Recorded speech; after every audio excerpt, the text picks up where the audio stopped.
আপনারা দেখছেন news Bangla. Diamond Harbour বিধানসভায় পুনর্নির্বাচনের দাবি তুলে পথ অবরোধ করে বিক্ষোভে বিজেপি প্রার্থী দীপক কুমার হালদারের।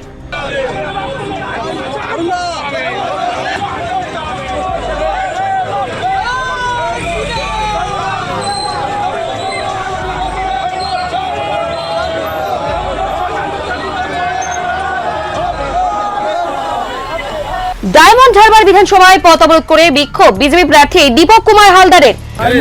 কিন্তু যে কাউন্টিং হয়েছে গতকাল সেটা সঠিকভাবে হয়নি। তার কারণ হচ্ছে এই যে আমরা নিশ্চিত ডায়মন্ড হারবারে ইভিএমগুলো টেম্পারিং করা হয়েছে, চুরি করা হয়েছে, চেঞ্জ করা হয়েছে।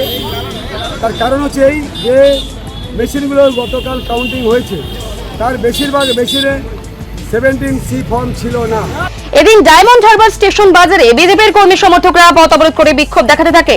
মূলত বিজেপি প্রার্থী দীপক কুমার হালদারের অভিযোগ, ডায়মন্ড হারবার বিধানসভায় স্বচ্ছভাবে গণনা হয়নি, ইভিএম মেশিন বদল করা হয়েছে, তাই ডায়মন্ড হারবার বিধানসভায় পুনরায় নির্বাচন করার দাবিকে সামনে রেখে বিক্ষোভ দেখাতে থাকে বিজেপি প্রার্থী দীপক কুমার হালদার। আরও সাহেবকে বলার পরেও আরও সাহেব কোনো কর্ণপাত করেননি।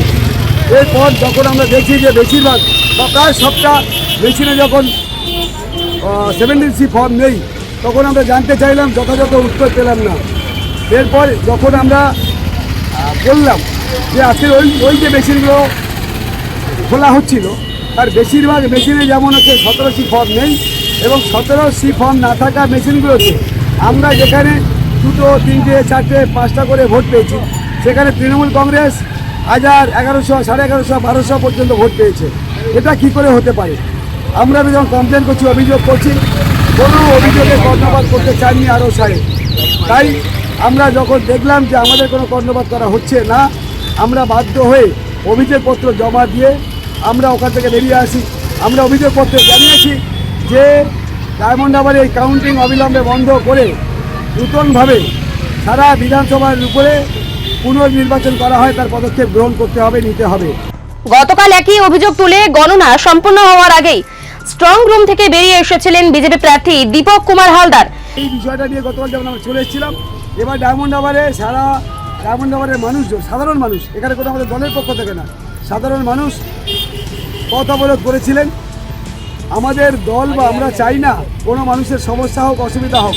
আর আজ সেই একই দাবিকে সামনে রেখে ডায়মন্ড হারবার স্টেশনে বাজারে পথ অবরোধ করে বিক্ষোভ দেখাতে থাকে বিজেপি প্রার্থী।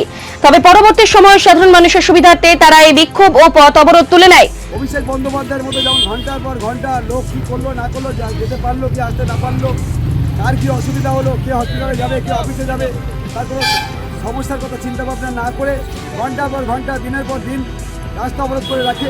আমরা সেটা পছন্দ করি না, আমাদের দলও পছন্দ করে না। গতকাল থেকে আমাদের রাজ্য সভাপতি মাননীয় শ্রমিক ভট্টাচার্য মহোদয় সর্বস্তরের মানুষের কাছে অ্যাপিল রেখেছেন, আমাদের দলের কর্মীদের কাছে অ্যাপিল রেখেছেন।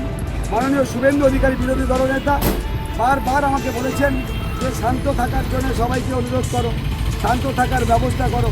রাত্রিবেলাতে আমাকে ফোন করে বলেছেন যে কোনোভাবে সমস্যার সৃষ্টি করা যাবে না, অসুবিধা সৃষ্টি করা যাবে না, মানুষ যাতে ভালোভাবে থাকে, শান্তিতে থাকে, সুখে থাকে, তার ব্যবস্থা করতে হবে। Bureau report, news Bangla.